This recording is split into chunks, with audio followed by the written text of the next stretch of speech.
I never thought I'd find myself standing on the edge of a cliff, let alone one with such a haunting history. The Hotel Del Salto, perched precariously on the cliffs overlooking the Tequendama Falls, stood silent and imposing in the moonlight.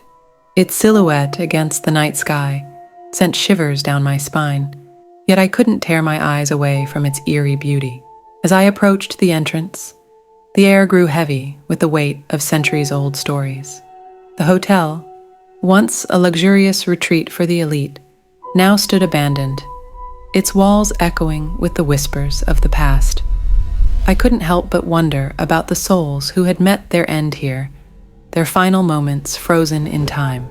Stepping inside, I was greeted by the musty smell of decay and the creaking of floorboards beneath my feet. The once grand lobby was now a shadow of its former self, the faded wallpaper peeling from the walls like the skin of a serpent.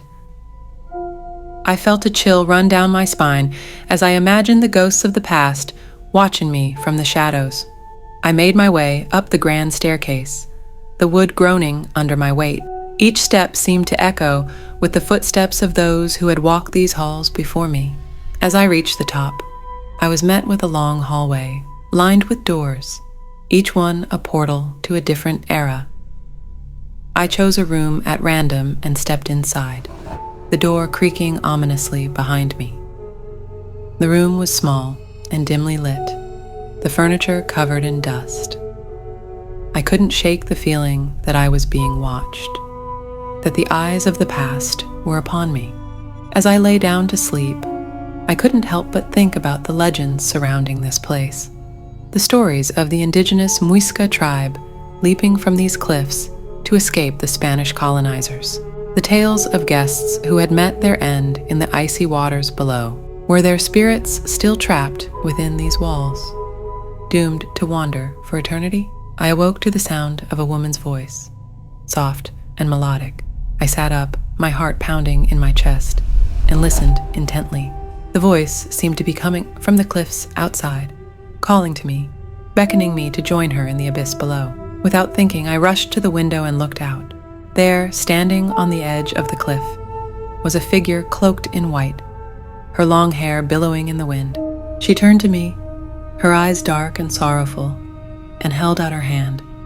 I knew then that she was one of the lost souls of the Hotel Del Salto, a victim of its tragic past. Without hesitation, I reached out and took her hand, feeling a sense of peace wash over me. Together, we stepped off the edge and into the unknown, our spirits finally free from the chains of the past. As we fell, I felt a strange sense of liberation, as if I were finally free to let go of all my fears and regrets. The water rushed up to meet us, and for a moment, everything was silent and still. And then, with a splash, we were gone, our spirits joining those who had gone before us in the depths below. The Hotel Del Salto stood silent once more, its secrets buried beneath the waters of the falls, its ghosts finally at rest.